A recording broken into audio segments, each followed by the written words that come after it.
The galaxy was dying. The Ral Confederation, once proud and powerful, had fallen to silence. Their cities burned, their skies were black, and their people lived in fear. The ash plague did not care about peace or power.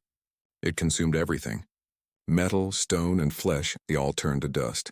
The Ral had nowhere left to run. Their fleets were destroyed, their colonies lost. In desperation, their High Council sent one last message into the void. We ask for shelter. We beg for mercy.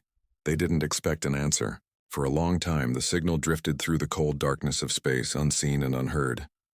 Other alien empires mocked them. Humans? They laughed. That small, noisy species? They can barely reach the stars, but the Ral had no choice. Hope was a small thing, and sometimes small things are enough. Then one silent night, their scanners came alive. Alarms screamed across the Ral command centers. Unknown signatures filled the skies, hundreds of them. They weren't just ships. They were fleets, massive human fleets moving in perfect formation. Their engines burned blue and white like stars. No one could understand it. The humans had no colonies near this region, no reason to come, and yet they came. Ral officers stared at the screens in shock. Are they invading? Someone whispered. Not invading, said the old Admiral Vora. They're responding. Within hours, human ships reached orbit above the Ral homeworld. They did not fire. They did not speak. Instead, they began to build. Cargo bays opened and drones filled the skies. Metal frames unfolded in space, forming great stations and shields.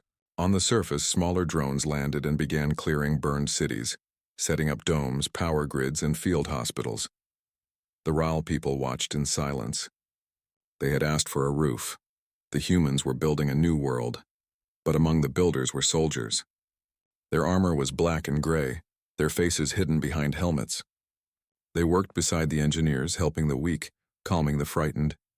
And all the while they watched the horizon, because they knew the ash plague would come again. For 3 days, the humans built without rest. Their ships spread like a protective net around the planet. When the first storm of the plague appeared, they were ready. The Ral saw it, a dark cloud moving across the stars, eating everything in its path. It looked endless. Every other species that faced it had died. The humans didn't run. Commander Hale stood on the bridge of the lead battleship Sol's Fury. Lock targets, he said. And the sky turned into fire. Thousands of rail cannons fired at once. Orbital lasers cut through the swarm. Missiles rained from the heavens like falling suns. The plague screamed. A sound that wasn't sound at all, just raw static across every frequency. But the humans didn't stop. They fought like they were defending Earth itself. The Ral watched in awe as the black storm was burned away. And when the last wave hit the human lines, soldiers on the ground met it face to face. Flamethrowers, pulse rifles, and sonic hammers tore through the living metal tide. But the plague learned. It adapted. It grew stronger. Soon the ground shook with explosions. A Ral scientist cried out, "They can't hold them forever." The human beside her only smiled under his cracked visor. "We don't need forever," he said. "We just need to finish building." In orbit, the human factories, once supply ships, transformed into automated forges. They built new weapons, new drones, new armor. Every hour, humanity was growing stronger. The Ral had never seen such unity. Each human seemed to know their task without being told. They were not just soldiers or workers, they were one machine. One will, one people. And then on the 5th day, the humans launched something the galaxy had never seen before. Project Sunfire.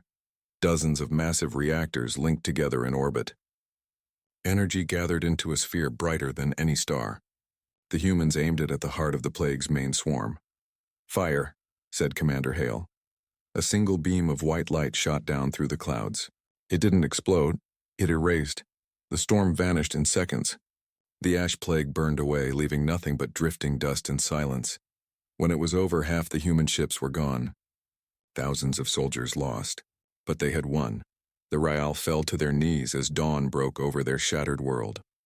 The humans began again, repairing cities, planting green once more. They never asked for payment or praise. When the Ral High Elder finally met Commander Hale, she bowed deeply. "We asked for shelter," she said. "You gave us an army." Hale smiled softly.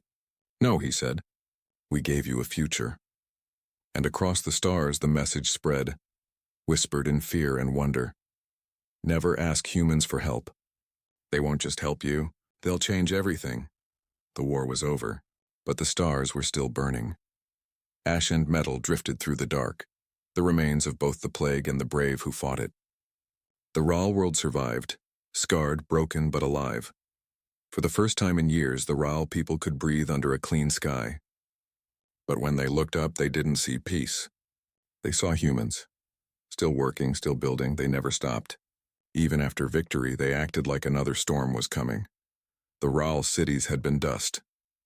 Now human machines rolled through the ruins like an army of ants. They built roads, energy lines, farms, and factories. Everywhere, human engineers and Raal workers labored side by side. The Raal had never seen such speed. A single human factory ship could build an entire city block in a day. Their drones moved like a dance, fast, precise, tireless.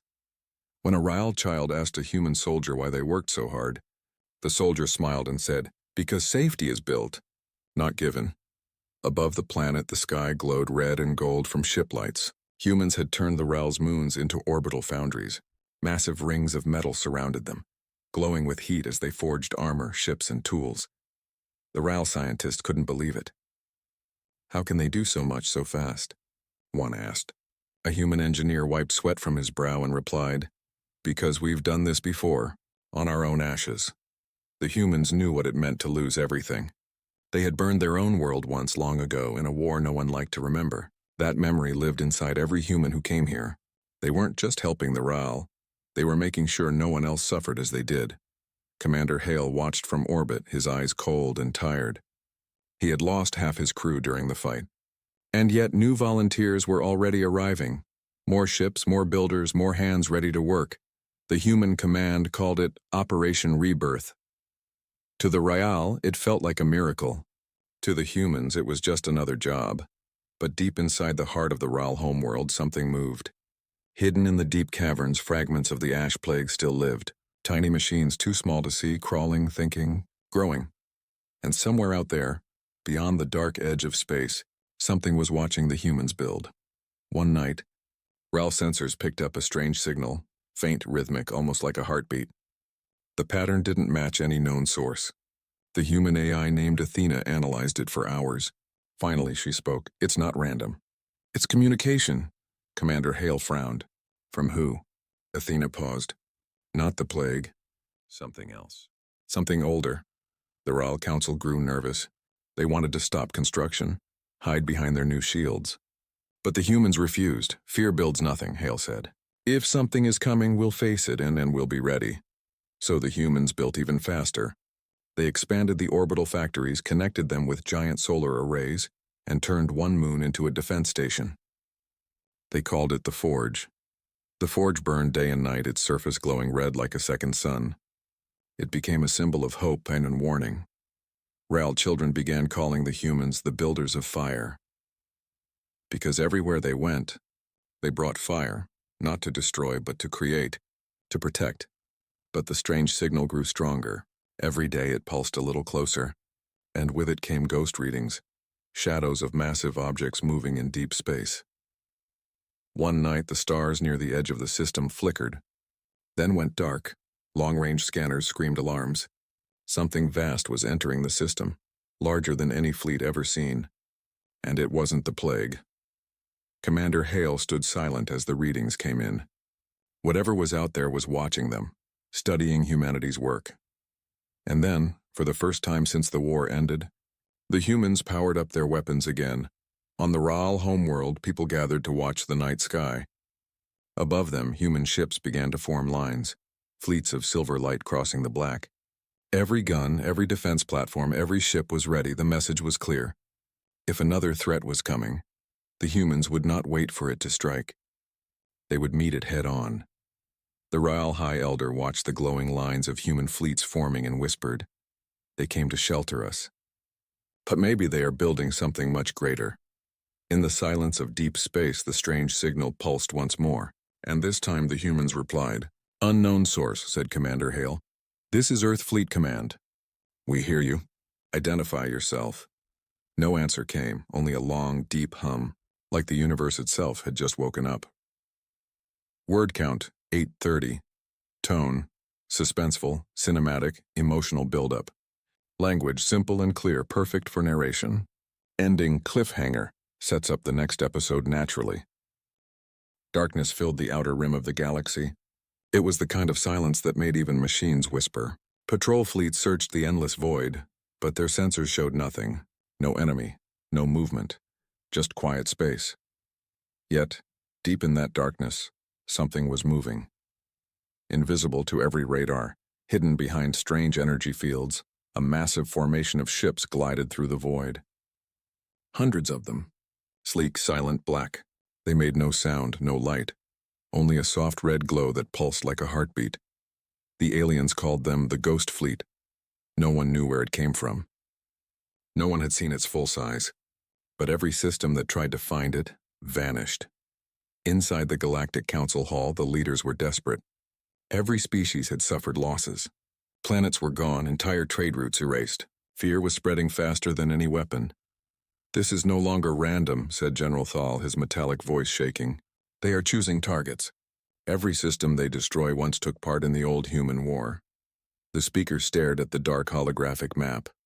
Red lights marked the destroyed worlds. "So this is revenge," and he muttered. A scientist stepped forward. "Our readings show strange energy patterns near the Orion Arm. If the Ghost Fleet is real, that's where it is." The speaker turned to the military council. "Send everything we have." Hours later, more than 2,000 alien ships gathered near the Orion frontier. It was the largest armada ever formed since the ancient wars. Battleships, cruisers, carriers, all united under one command. They waited in silence, watching the darkness. The alien commander, Admiral Krill, stood on his flagship bridge. "All units ready," he said. His many eyes stared at the screen. "If humans are out there, they will face our full strength." The seconds passed slowly. Then the sensors blinked. "Contact. Multiple objects appearing from FTL," shouted the tactical officer. Everyone looked to the main screen. Dozens. Then hundreds of dark shapes emerged from the void. The Ghost Fleet had arrived. At first, they didn't fire. They didn't even move aggressively. They just stood there, black ships forming a perfect line across the stars. Krill frowned. "Open channels. Try to communicate," his officer nodded and sent the signal. "Unidentified fleet, identify yourself." No answer. He tried again. "This is the Galactic Defense Armada. We demand your purpose." A long pause. Then through the static a voice came. It was calm, cold, human. "For every world you erased, one of yours will fall." The voice ended. Krill's blood froze. "All ships prepare for battle." The alien fleet opened fire first. Thousands of plasma bolts and energy torpedoes flew across the stars, turning the void into fire. Explosions flashed like suns. But the human ships didn't move. Their hulls shimmered with strange light. Every weapon blast passed straight through them, hitting nothing but empty space. "What is this?" Krill gasped. "Are they illusions?" Before anyone could answer, the Ghost Fleet moved. No sound. No warning. The human ships shifted positions faster than light. Their weapons fired once. Small, silent beams of pure white energy. One shot per ship. Then silence again. Moments later, the alien radar showed the impossible. Half their fleet was gone. No explosion, no wreckage, just gone. Krill's voice cracked. "Retreat! Retreat now!" But it was too late. The human ships vanished from sensors again, then reappeared behind the alien formation. The second wave came, cold, precise, merciless. Every alien vessel that tried to escape was swallowed by the light. Within 1 hour, 2,000 alien ships were erased from existence. When the smoke cleared, the human flagship moved slowly through the wreckage. Its name glowed faintly on the hull. Eidolon. Inside, on the command bridge, Admiral Reese stood silently, watching the destroyed fleet. His face was calm, emotionless. "Report," he said. "Enemy fleet neutralized," answered his second officer. "No survivors detected." Reese nodded slowly.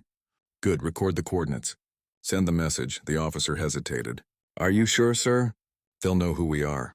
"That's the point," Reese replied. His eyes stayed fixed on the burning stars. "They called us weak. Now they will remember what we are." A communication beacon was launched from the Eidolon. Across the galaxy, alien screens flickered to life. A human face appeared, calm, pale, and distant. "We warned you once," Reese said softly. "You destroyed our colonies. You erased our people. You called us harmless. Now you will understand silence." The transmission ended. Every planet that received the message fell into panic. People fled cities, ships evacuated, and leaders screamed for defense.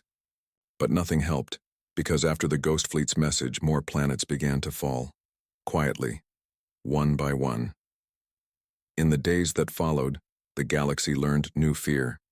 Alien fleets tried to regroup, but the Ghost Fleet never appeared on sensors until it was too late. Entire worlds were left as blackened husks, and each time the same phrase was found burned into the ground. "We offered peace once." The humans were no longer weak. They were no longer gone. They had become something else, something silent, efficient, and unstoppable. In the shadows of the stars, Admiral Reese watched it all unfold. "They wanted to forget us," he said quietly. "But we remember everything." Behind him, the bridge crew stood in silence. The stars outside the window reflected in their cold eyes. For the first time in history, the galaxy's most powerful empires realized what true terror felt like. Because somewhere out there, in the deep black void, humanity was watching, and they were not finished yet. The human flagship Eidolon drifted through the quiet darkness of space. Around it, the Ghost Fleet glided like shadows, silent, disciplined, unstoppable. No one spoke unless it was necessary. No laughter, no music. Only the low hum of powerful engines and the soft pulse of light from the control panels. Inside the command bridge stood Admiral Reese, the man the galaxy now feared but knew nothing about. His uniform was dark gray, his face calm, his eyes cold. He watched the holographic map before him, a galaxy full of red marks showing the fallen worlds. His second officer, Commander Lin, stepped closer. "Another message from the Galactic Council, sir," she said. "They want to negotiate." Reese didn't look away from the map. "They didn't want to negotiate when we begged for peace 2 centuries ago," he said quietly. "Now they remember our name because they fear it." Lin hesitated. "Sir, do we really have to keep destroying their planets? Some of those people are civilians." Reese turned his eyes toward her. His gaze was sharp, but his voice stayed calm. "Do you know what they did to us, Commander?" Lin lowered her head. "The archives say they attacked our first colonies." Reese nodded slowly. "They erased them," he said. "Not in battle, not in defense. They did it because they feared how fast we were growing. They said humans were too dangerous to exist." He looked back at the stars. "So we disappeared. We hid, we rebuilt. We learned silence while they forgot mercy." Lin said nothing. She knew better than to argue. In the lower decks of the Eidolon, hundreds of crew members worked quietly. Men and women from Earth, Luna, Mars, and the lost colonies. Each carried the same purpose, the survival of humanity. Their ships were built from forgotten technology, from black projects hidden under the oceans of Earth and in deep space vaults. For years, humanity had stayed invisible, gathering strength in silence. Now their silence had become a weapon. Back on the bridge, a transmission came in. "Sir, we have intercepted a council broadcast," the communications officer reported. "They are sending a peace message on all frequencies." "Play it," Reese said. The screen flickered, showing the Galactic Council's speaker. His blue shell had lost its shine and his eyes were full of fear. "Humans," he said slowly, "we wish to end this conflict. The galaxy does not want war. We were wrong to underestimate you. Please stop the attacks." Reese stood still, his face unreadable. Then he leaned forward slightly. "Record this," he said to his officer. The officer nodded and began recording. Reese spoke in a calm, even voice. "We once offered peace. You called us weak. We asked for respect. You called us primitive. You burned our colonies, destroyed our children, and laughed while doing it." He paused, eyes fixed on the camera. "Now you ask for peace. But peace is not given. It is earned." He ended the message with a single command. "Send it back." The officer obeyed. Across the galaxy, that message replaced every council transmission. Billions of aliens saw the human admiral's face, his calm voice echoing through every world. For the first time in centuries, the galaxy was afraid of silence. That night, Reese stood alone in his private quarters. On his desk lay an old, cracked photograph, 3 people standing together on a green field under a blue sky. A young Reese, his wife, and their daughter. They were smiling, He touched the photo gently. You would have been my age by now, he whispered. The lights outside. His window flickered, the ghost fleet. Preparing for its next jump, his memories drifted back to the day everything changed. He was just a young officer on New Ceres, one of humanity's first colonies when the alien coalition came. They said it was a preventive measure. They said humans were too unpredictable. Reese remembered watching from orbit as his home burned. He remembered his daughter's voice fading on the radio, calling for help that never came. No one answered, and so humanity vanished into the shadows. They built the Silent Armada in secret and trained generations for one purpose, to make the galaxy remember.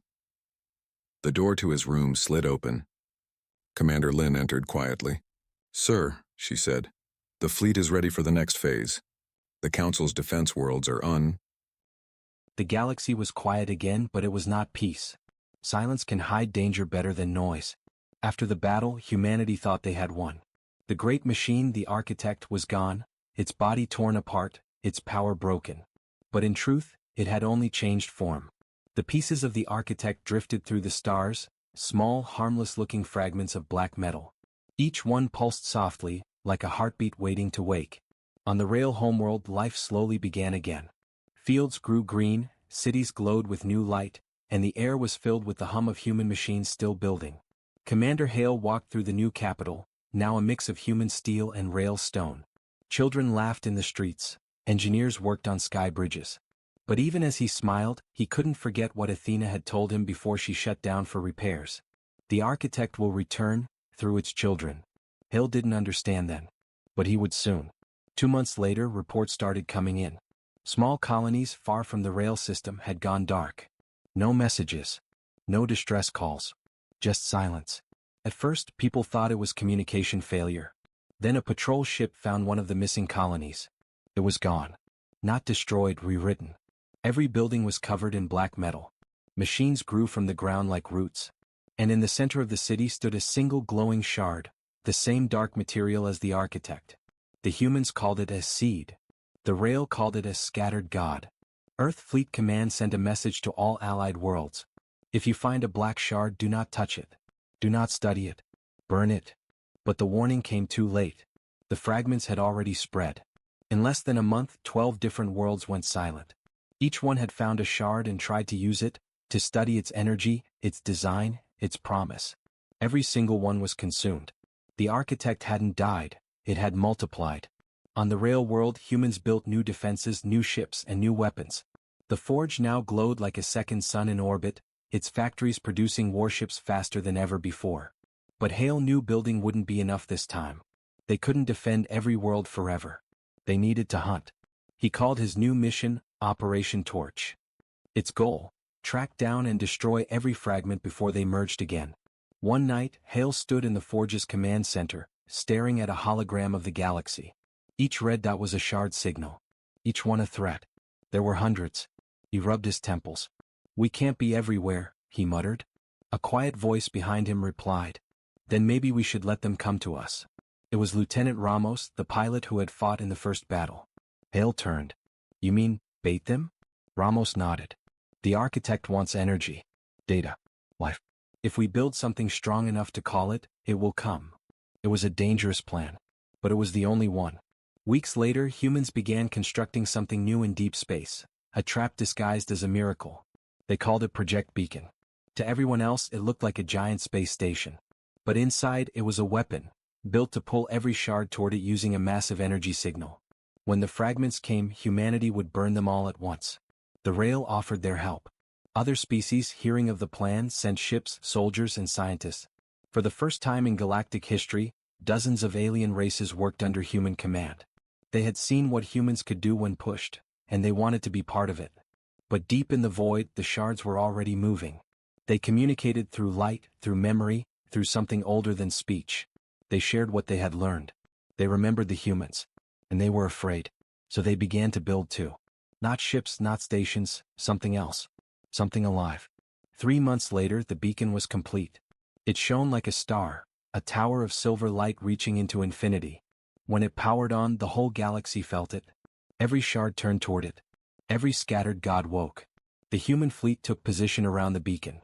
Hundreds of ships, thousands of soldiers, all waiting in silence. Hale stood on the bridge of Soul's Fury, calm and ready. When they come, he said, don't think of them as gods. Think of them as machines. And remember, machines break. The crew smiled grimly. Hours later, the first signals appeared. Then hundreds more. The shards were coming, fast. The stars began to flicker again. The darkness was returning. But this time humanity was waiting for it. The beacon glowed brighter, pulling the fragments in. The void itself seemed to twist and fold as the first black forms appeared on the edge of the system. They looked like shadows with eyes. Millions of them. The battle hadn't even begun, and yet every soul, human and alien alike, knew one thing. This was not the end. This was only the beginning of the war of the scattered gods. The beacon burned brighter than a sun. Its light spread through the void, calling across the stars. Every shard of the architect heard that call. They came. At first they looked like dust, small drifting shapes. Then the dust became waves. And the waves became a storm. Millions of black fragments swarmed toward the beacon, glowing like living fireflies. Each one was alive, thinking, remembering. Each one carried a piece of the architect's mind. The human fleet waited in silence. Hundreds of ships, Earth's finest, standing shoulder to shoulder with alien allies. No one spoke. Even the air on the bridge of Soul's Fury felt heavy. Commander Hale stood at the center. His eyes were fixed on the screen. He whispered, "They're here." The first wave hit. Beams of blue light cut through the darkness. Human railguns fired. Alien plasma cannons roared. The void turned white with explosions. But the shards didn't break easily. When one was destroyed, 10 more grew from its remains. They were rebuilding themselves, using their own dead as fuel. Hale shouted, "Hold the line. Keep them away from the beacon." Ships formed walls of fire and metal. Fighters weaved between debris, launching missiles that tore holes in the swarm. But for every victory, another ship fell. The rail command ship took a direct hit. Its hull melted, its engines died, but the crew didn't retreat. They locked their weapons and rammed the enemy. The explosion lit the stars. For a moment, even the shards paused. Inside the beacon, Athena's voice came back online. The AI, reborn from the Forge's network, spoke calmly. "Commander, I have calculated a way to end this, but it will require everything." Hale frowned. "Everything?" "The beacon's core can ignite. It will burn every shard in a single pulse of white energy. But the field will consume all ships within its radius." He hesitated. If they triggered it, no one near the beacon would survive. But if they didn't, the shards would consume the entire galaxy. He closed his eyes. "Do it," he said. "Prepare the core." As Athena began the sequence, the human fleet fought harder. They knew what was coming. They didn't run. Ramos's fighter was hit. She could barely steer, but her voice came through the comms, steady and clear. "Tell Earth we didn't break. Tell them we held." Another pilot laughed through static. "You think anyone's gonna believe humans died quietly?" The laughter was cut short by fire. The beacon began to glow white-hot. Its surface cracked like glass, energy bursting through every line. Athena spoke again, her voice fading. "Commander, you should leave now." Hale shook his head. "We don't run from the dark." He looked at the stars, so many lights, each one a life, a story. Then he gave his final order. "All ships, hold position. Let's finish what we started." The shards felt it too, the rising pulse, the death light building in the beacon's heart. They screamed in voices made of static and thunder. They rushed forward, desperate to stop it. The beacon exploded. There was no sound, only light. A light so bright it burned through every shadow. The shards turned to ash. The swarm vanished. Even the stars seemed to pause. When the glow faded, the beacon was gone. So was Soul's Fury. So was every ship that stayed behind. Only silence remained. Weeks later, rescue teams found fragments of the beacon drifting near a newborn star. Among them was a single black box, still humming with faint energy. Inside was a message. Commander Hale's voice, quiet but firm. "If anyone finds this, remember what we learned. Humanity does not build for today. We build so tomorrow can live. Don't fear the dark. We were the fire." The message ended. The rail listened in silence. Then one of their engineers said softly, "He was right. They didn't save us for a moment. They changed us forever." Years passed. The galaxy healed. Worlds once dead grew green again. The Forge still shone in orbit, now run by a mix of humans and aliens working side by side. And deep within its memory banks, a familiar voice whispered, Athena, still alive, still watching. The architect is gone, she said. But its designs remain. And so does our fire. The camera would fade to black with one final line on the screen. Humanity doesn't just survive. It rebuilds the stars.